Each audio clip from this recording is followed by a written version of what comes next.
Un homme de 64 ans, avec une pension et un divorce derrière lui, a écrit exactement pourquoi il ne laisserait jamais une autre femme entrer dans sa vie et a terminé tout le commentaire par un seul mot: soulagement. Dans cette vidéo, je vais vous montrer pourquoi des milliers d'hommes plus âgés prennent exactement cette même décision et pourquoi la vie que tout le monde disait qu'ils regretteraient est celle qu'ils se battent pour protéger. Ils ne se sentent bon pas seuls. Ils ne sont pas aigris. Ils se réveillent chaque matin avec une vie qui leur appartient, enfin. Plus tard dans cette vidéo, je vais partager un commentaire qui a obtenu plus de 1000 j'aime en 24 heures de la part d'un homme qui a résumé toute la réalité financière de ce choix en une seule phrase. Je vais aussi vous parler d'un homme qui a passé des décennies à être rejeté par les femmes et qui a fini par comprendre que chacun de ces rejets était en réalité la main de Dieu le maintenant sur le bon chemin. Parce que l'histoire qu'on vous a racontée sur les hommes qui vivent seuls est totalement fausse. Et mon frère, à la fin de ceci, tu sauras exactement pourquoi. Savez-vous ce qui est curieux? Personne ne parle du moment où cela arrive vraiment. Pas le divorce, ni la rupture, mais le moment à l'intérieur de votre propre tête où quelque chose s'arrête. Tout simplement. Vous vous réveillez un matin et la première chose à laquelle vous pensez est ce que vous voulez pour le petit déjeuner, pas son humeur, ni ce que vous avez oublié de faire, ni la conversation que vous avez repoussée pendant 3 semaines. Juste le petit déjeuner. Vous restez là allongé un instant en pensant: attends, quand est-ce que ce n'est plus devenu la normale? C'est ce moment-là. C'est là que ça commence pour la plupart de ces hommes. Sans grands éclats, sans départ dramatique, juste un mardi matin tranquille où vous avez réalisé que votre propre tête vous appartenait enfin à nouveau et à quel point cela faisait du bien. Cela vous a tout dit sur la gravité de la situation. Une fois que vous le ressentez, vous ne pouvez plus faire semblant, du contraire. Quelque chose change et on ne revient pas en arrière. Maintenant, voici ce que ces hommes vous diront, ceux qui vivent ainsi depuis 5 ans, 10 ans ou plus. Ils ne décrivent pas cela comme une perte. Ils le décrivent de la façon dont on décrit le fait de sortir d'une voiture après un voyage de 12 heures. Ce soupir, ce moment où vous étirez vos jambes et pensez: je ne m'étais pas rendu compte à quel point j'étais recroquevillé, parce que personne ne leur a dit que cela se trouvait de l'autre côté. Personne ne s'est assis avec eux pour leur dire: écoute, si tu arrêtes d'essayer de rentrer dans quelque chose qui n'a jamais été construit pour toi, ce que tu trouves n'est pas le vide, c'est simplement ta vie. Cette vie qui n'exige pas que tu sois une version plus petite, plus silencieuse et plus soigneusement éditée de toi-même chaque jour, juste pour maintenir la paix. C'est ce qu'ils ont trouvé, et chacun d'eux vous dira la même chose. Ils aimeraient l'avoir trouvé plus tôt. Mais voici la partie dont personne ne parle. Ce n'était pas gratuit. Il y a eu un prix réel. Avant de pouvoir comprendre pourquoi l'autre côté ressemble à cela, vous devez comprendre ce qu'il en a réellement coûté à ces hommes pour y arriver. Savez-vous ce que personne ne demande jamais? Quand on vous dit d'essayer à nouveau, quand on dit que la bonne personne vous attend, quand votre sœur vous fait le discours sur la compagnie, personne ne s'arrête jamais pour demander ce que vous avez déjà donné. Personne ne s'assoit avec vous pour faire le compte. Ce sont les 30 ans passés à travailler 50 heures par semaine, non pas parce que vous aimiez cela, mais parce que c'est ce que vous avez accepté quand vous avez dit: oui, je le veux. Vous étiez le pourvoyeur, celui qui réparait tout, le gars qui rentrait épuisé et devait encore comprendre ce qui n'allait pas avant de retirer ses chaussures. Vous gériez ses humeurs, naviguiez dans ses émotions, marchiez sur la pointe des pieds sur des mines que vous n'aviez pas posées, et d'une certaine manière, ce n'était jamais assez. Vous aviez l'habitude d'aller à l'hippodrome les samedis. Vous aviez vos numéros, vos collègues. Vous passiez 3 heures au centre de Paris à regarder les courses avec un café et la feuille de pronostic, sans que personne n'ait besoin de rien de votre part. Cela s'est arrêté vers la 4e année. Trop de choses à faire, de mauvaises priorités. Vous avez laissé tomber. La plupart d'entre vous ont laissé tomber quelque chose. Imaginez ceci. C'est un mardi. Tu es sur le parking du travail à 17h45. Tu es assis là depuis 20 minutes, non pas parce que tu as oublié quoi que ce soit, mais parce que tu n'es pas encore prêt à rentrer à la maison. L'intérieur de ta voiture est l'endroit le plus calme de ta vie en ce moment. Tu sais qu'à la seconde où tu franchiras cette porte, la soirée commencera à se gérer toute seule. Tu t'es assis dans ce parking. Peut-être pas celui-là exactement, mais tu connais le sentiment. Tu observais des couples dans des restaurants et tu réalisais que tu n'avais jamais vraiment eu cela. Pas en 30 ans d'essai. Les décisions, où vivre, comment passer les vacances, quels amis étaient acceptables. La plupart étaient prises à sa façon, non pas parce qu'elle avait raison, mais parce que la paix était plus facile que la dispute. C'est ce qui me tue, parce que je l'entends chaque jour de la bouche d'hommes dans ses commentaires. Tu as donné du soutien et reçu du silence. Tu étais présent lors de ces crises, et elles disparaissaient pendant les tiennes. Tu as passé des décennies à être un peu moins que toi-même dans ta propre maison, parce que la version complète de toi-même générait trop de friction pour la situation. Certains d'entre vous ont fait cela pendant 30 ans et ont appelé cela de l'amour. Ce que les hommes qui sont partis comprennent maintenant, c'est que ce n'était pas de l'amour. C'était du travail. Un travail constant, invisible et non rémunéré. Et le seul salaire était le droit de continuer à le faire demain. Quelqu'un a laissé un commentaire sur l'une de nos vidéos, sous le nom de Red Soul 61, et a dit quelque chose qui m'a glacé. La solitude n'exige pas de se sentir seul. La paix et le silence n'exigent pas l'ennui. Tout l'argument est là. Ray Soul 61 a donné aux relations de multiples chances, a vu les mêmes schémas se répéter à chaque fois et finalement a arrêté de demander « Quand vas-tu trouver la bonne ?» et a commencé à demander « Qu'est-ce que je cherche vraiment ?» Lorsqu'il s'est posé cette question avec sincérité, la réponse n'était pas une autre relation. C'était ce qu'il avait déjà, son chien, ses routines, un mardi après-midi qui lui appartient totalement. Il a réalisé quelque chose que la plupart des hommes passent toute leur vie à poursuivre et n'atteignent jamais. La clarté et le droit de décider comment se déroule leur propre journée. Je vais vous dire une chose. Le commentaire qui capture tout cela mieux que tout ce que j'ai jamais lu est venu d'un homme de notre communauté qui a passé toute sa vie à être ignoré. Et ce qu'il a découvert sur chaque femme qu'il a négligée vous glacera le sang. Cela viendra dans quelques minutes. Mais d'abord, parce que les gens se trompent toujours là-dessus, la société présente ce choix comme un échec, comme ce qui arrive quand quelque chose s'est mal passé ou quand on n'a pas pu faire en sorte que ça marche. L'approche est toujours celle du déficit, toujours sur ce qui vous manque. Mais les hommes qui le vivent vous diront autre chose. Ceux qui semblent brisés ne sont pas ceux qui sont assis tranquillement dans leur propre maison un samedi soir à manger ce qu'ils veulent et à dormir sans anxiété. Les brisés sont ceux qui tiennent à grand-peine dans des mariages qui ont cessé de fonctionner il y a 8 ans, vérifiant la température de la maison avant de dire un mot, dépensant plus d'énergie à gérer la relation qu'à vivre leur propre vie. L'homme plus âgé qui a choisi la solitude n'a pas abandonné. Il a fait quelque chose de plus difficile. Il a regardé honnêtement ce qu'une relation lui coûtait réellement, l'a comparé à ce qu'on lui avait dit qu'elle valait et a pris une décision. Il s'est choisi lui-même, peut-être pour la première fois depuis longtemps. Maintenant, écoutez ceci, car cela le capture mieux que tout ce que je pourrais dire. Quelqu'un a commenté l'une de nos vidéos précédentes, sous le nom de Paranormal Pat. Il a 60 ans, ne s'est jamais marié. Il a passé toute sa vie professionnelle à construire ses finances, son indépendance, une vie qui lui appartenait vraiment. Pendant qu'il faisait cela durant ses 30, 40 et 50 ans, les femmes qui ne s'étaient pas intéressées à lui quand il n'avait rien se sont montrées très intéressées une fois qu'il a eu quelque chose. Il sait exactement pourquoi. Il le voit clairement et n'en est pas aigri. Il a laissé un commentaire sur lequel toute la communauté s'est arrêtée. Il a dit « Leur rejet était la protection de Dieu ». Relisez cela. Leur rejet était la protection de Dieu. Ce n'est pas quelque chose que dit un homme aigri. Un homme aigri a une liste de griefs et veut que vous écoutiez chacun d'eux. Cette phrase vient d'un endroit complètement différent. Elle vient d'un homme qui a eu assez de distance, assez de temps et assez de perspective pour regarder en arrière sur l'arc complet de sa vie et voir que les portes fermées étaient en réalité ce qui l'a maintenu libre. Chaque femme qu'il a négligée, chaque relation qui s'est effondrée, chaque fois qu'il a été ignoré pour quelqu'un de plus voyant.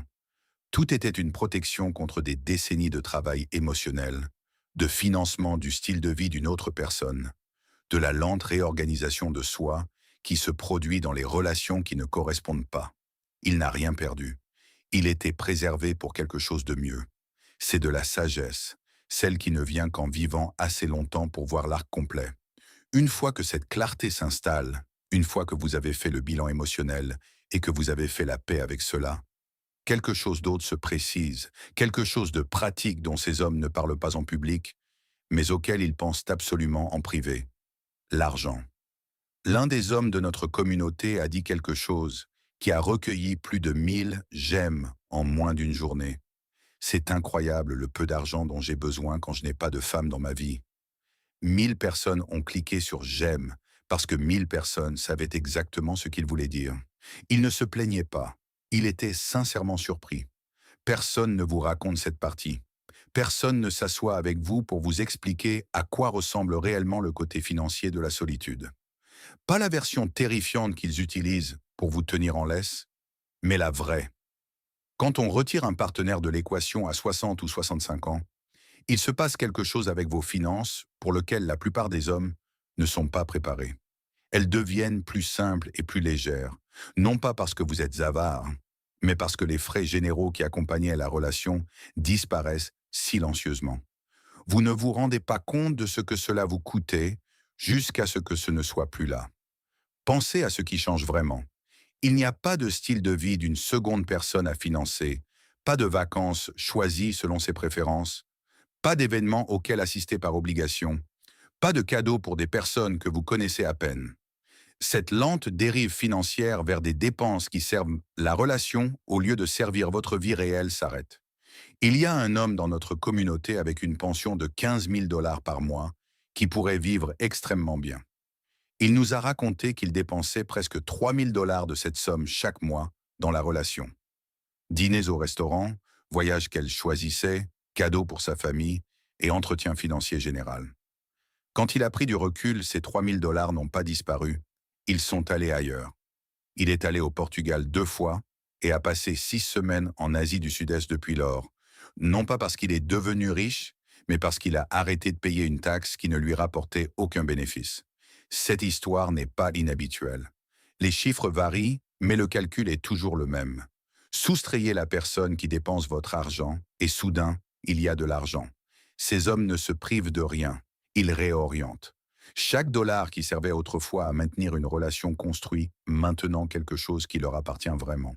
À 60, 65 ou 70 ans, quand la piste d'atterrissage est définie et que chaque année compte, la clarté financière qui vient avec la solitude est l'un des avantages les plus sous-estimés de ces hommes. Ils savent exactement ce qu'ils ont, exactement où cela va, et personne ne négocie avec eux à ce sujet. Laissez un commentaire ci-dessous si vous avez ressenti le changement. Je veux savoir ce que vous avez ressenti face à cette clarté financière la première fois que vous l'avez vraiment vécue. Maintenant, voici la question que tout le monde pose ensuite. Si tu as pris cette décision, tu l'auras entendue 100 fois. Les gens te demanderont si tu te sens seul. Ils le demandent comme s'ils connaissaient déjà la réponse, comme s'ils ne pouvaient pas imaginer un homme qui est seul et qui ne souffre pas. Laisse-moi te dire ce qui ne te manque pas. Le drame ne te manque pas, les disputes qui surgissaient de nulle part parce que quelqu'un s'ennuyait, ou était anxieux, ou avait besoin de prouver quelque chose. La discussion qui ne portait pas vraiment sur son sujet ne te manque pas, ni l'excuse qui a été acceptée, mais jamais tout à fait oubliée. La surveillance ne te manque pas. Les questions sur l'endroit où tu étais, à qui tu parlais ou pourquoi tu sembles distrait. Le sentiment d'être observé dans ta propre maison. Le travail émotionnel a également disparu. Scanner la pièce avant de franchir ta propre porte d'entrée, peser chaque mot, marcher sur des œufs dans un espace que tu as payé, tout a disparu. La lente réorganisation a également disparu. Les passe-temps qui ont été relégués, les amis qui se sont éloignés, les intérêts qui ne se sont jamais développés parce qu'il n'y avait pas de place pour eux dans une vie reconstruite autour de quelqu'un d'autre. Tu te souviens de tout cela, de la même manière que tu te souviens de quelque chose qui te coûtait autrefois tout. Voici ce qui l'a remplacé. Imagine ceci à la place. Samedi matin, pas d'alarme. Tu te réveilles quand tu te réveilles. Tu fais ton café exactement comme tu le veux. Tu t'assieds où tu as envie de t'asseoir et ensuite tu décides, tout simplement. Peut-être prends-tu la feuille de pronostic et vas-tu au centre de Paris ou vas-tu au casino et joues-tu quelques heures au kéno. Peut-être appelles-tu Franck et Eddie et la partie de cartes se passe dans le garage de quelqu'un ce soir et tu y vas. Ou tu ne fais absolument rien du tout et c'est bien aussi parce que personne ne tient les comptes. Le fait est que c'est à toi. toute la journée. Personne ne négocie à quoi cela ressemble. Personne ne te fait culpabiliser sur la façon dont tu la passes. Personne ne transforme ton samedi en son samedi. Ces hommes ont retrouvé leurs amis. Ils ont retrouvé leur routine, les choses qu'ils ont laissées tomber au fil des ans. L'hippodrome, les soirées cartes, les longues promenades, les numéros de loto qu'ils jouent depuis 1987. Ils les ont retrouvés, non pas parce que ces choses sont profondes, mais parce qu'elles sont à eux. Des matins qui s'ouvrent proprement, des soirées où tu reviens dans la même maison que celle que tu as quittée. Aucune tempête n'attend derrière la porte. Aucun rôle à répéter pendant que tu remontes l'allée. Juste l'espace tel que tu l'as laissé. Tranquille à toi, exactement comme il se doit. Les données du recensement américain montrent que le pourcentage d'hommes âgés de 65 à 74 ans vivant seuls a presque doublé depuis 1970. Et voici ce que les recherches continuent de trouver. Ces hommes ne s'effondrent pas. Ils ne sont pas isolés. Ils sont majoritairement en bonne santé. Ils sont connectés avec des personnes qu'ils ont eux-mêmes choisies et selon leurs propres récits, ils s'en sortent mieux que les hommes de leur entourage qui sont restés dans des situations qui avaient cessé de fonctionner il y a des années. Ce n'est pas un hasard. C'est ce qui arrive quand un homme arrête de dépenser son énergie là où il ne le devrait pas. Les hommes qui savent cela, qui ont réellement vécu les deux côtés, se réveillent chaque matin dans une maison qui est exactement comme ils l'ont laissée, et ils ressentent quelque chose que certains ont mis du temps à nommer correctement, de la gratitude. Maintenant, voici la partie dont personne ne vous prévient, le jugement. Il vient de partout, de votre famille, d'amis mariés, de femmes qui ne vous connaissent pas, mais qui ont d'une certaine manière des opinions sur votre vie. Cela ressemble à de l'inquiétude, mais on le ressent comme une attaque. Votre sœur dit « Tu ne veux pas de compagnie ?» Votre collègue de travail, celui qui semble épuisé chaque lundi parce que sa femme a passé le week-end à lui faire traverser un parcours d'obstacles émotionnels, vous regarde droit dans les yeux et dit « Vivre seul, ce n'est pas une vie. » Et vous restez là en pensant « Mon frère, je vois ta misère en temps réel et tu es en train de me dire que c'est moi qui ai un problème. » Voici ce qui se passe en réalité. Les gens qui sont coincés dans quelque chose se sentent mal à l'aise entourés de personnes qui ne le sont pas. Votre liberté ne les inspire pas, elle les menace. Parce que si vous pouvez partir et être véritablement mieux, qu'est-ce que cela dit sur leur décision de rester? Votre paix est un miroir dans lequel ils n'ont pas demandé à regarder. Chaque fois qu'ils vous voient un mardi après-midi sans obligation et sans drame, quelque chose en eux change un peu. Ce changement n'est pas votre responsabilité, mais ils essaieront d'en faire la vôtre. Ne les laissez pas faire. Ainsi, la vraie question est, qu'ont-ils choisi à la place? Pas seulement ce qu'ils ont laissé derrière eux, mais ce qu'ils ont construit à la place. Tout le monde présente cela comme une perte, comme une reddition. L'histoire d'un homme qui a essayé, n'a pas réussi et s'est contenté de ce qui restait. Il voit tout à l'envers. Les hommes qui vivent cela depuis assez longtemps pour avoir une réelle perspective ne décrivent pas une soustraction. Ils ont construit quelque chose de délibéré, une vie façonnée autour de leurs propres priorités, leur propre rythme, leur idée de ce qu'est une bonne journée en réalité. Vous avez entendu Kenneth au début de cette vidéo. Un divorce derrière lui, pension assurée, sur le point de prendre sa retraite. Il a écrit « Je ne laisserai plus jamais personne entrer. Triste, mais c'est comme ça que ça marche. » Et puis il a ajouté quelque chose que la plupart des gens négligeraient. Il a dit que ce n'était pas de la tristesse qu'il ressentait quand il a écrit cela. C'était du soulagement. Ce mot, soulagement, est celui qui revient sans cesse. Pas le bonheur, pas la liberté, pas la fierté. Le soulagement. La sensation spécifique que quelque chose de lourd a enfin été lâché. Ensuite, il y a l'histoire d'un homme qui est resté. Il est marié depuis 40 ans et a mentionné que lui et sa femme ont maintenu des finances complètement séparées depuis la 5e année. Comptes séparés, vie financière séparée au sein d'un foyer partagé. Il est toujours là, toujours dedans. Et à la fin du commentaire, il a écrit un seul mot. Sourire. Juste sourire. Comme un homme qui a réalisé quelque chose assez tôt pour le protéger, qui a trouvé un moyen de rester dans la situation sans tout donner, et 4 décennies plus tard, découvre que cela mérite un sourire tranquille. Ces hommes ne sont pas tristes. Ils ne font pas semblant. Ils n'attendent pas que quelqu'un arrive et les fasse changer d'avis. Ils ont terminé non pas parce qu'ils sont brisés ou aigris, mais parce qu'ils comprennent enfin que ce qu'ils ont construit vaut plus que ce que n'importe qui leur a jamais offert en échange. À quoi cela ressemble-t-il vraiment quand un homme finit par se choisir lui-même? Cela signifie que le café du matin est à toi. Cela signifie que ton argent va là où tu décides, pas à la dernière urgence de sa mère ou à des vacances dont tu ne voulais pas. Cela signifie que quand tu veux aller jouer tes numéros, tu vas jouer tes numéros. Cela signifie que tes week-ends ne contiennent rien que tu n'y aies mis toi-même. Tu passes une semaine entière sans une seule dispute ou négociation. Tu te réveilles sans crainte. Après des décennies passées à te réveiller déjà en retard sur quelque chose, c'est tout, mon frère. Et je sais que certains d'entre vous penseront, n'est-ce pas égoïste? Oui, ça l'est, glorieusement et impunément égoïste. Après 30 ou 40 ans passés à faire passer tout le monde en premier et à ne rien recevoir de tel en retour, tu as mérité chaque seconde. Se choisir soi-même, ce n'est pas renoncer à l'amour, c'est renoncer à un mauvais accord. Tu ne continuerais pas à investir dans quelque chose qui a tout pris et n'a presque rien rendu en appelant cela de la loyauté. Tu appellerais cela de la folie. Mais quand les hommes le font dans une relation, nous appelons cela de l'engagement. Et quand ils s'arrêtent enfin, nous les disons brisés.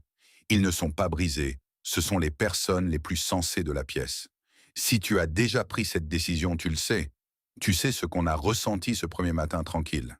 Tu sais ce que c'est de vérifier ton compte bancaire sans te préparer au pire. Et si tu es en ce moment même sur le point de le faire, craignant ce que les gens penseront, regarde Kenneth. Regarde Paranormal Pat. Ça ressemble à la paix, mon frère. Mets-le ton âge dans les commentaires et dis-moi à quoi ressemble ta vie maintenant, ou à quoi tu veux qu'elle ressemble. Et si tu connais un homme qui a besoin d'entendre cela, envoie-le lui. Si cette histoire a changé ta façon de voir la vie tranquille d'un homme qui a enfin trouvé sa paix, abonne-toi et clique sur j'aime pour la chaîne. Nous mettons en lumière les vérités que la société essaie souvent d'enterrer. Construisons un avenir où ton temps et ta paix t'appartiennent. Le prochain chapitre de notre histoire commune s'ouvrira bientôt.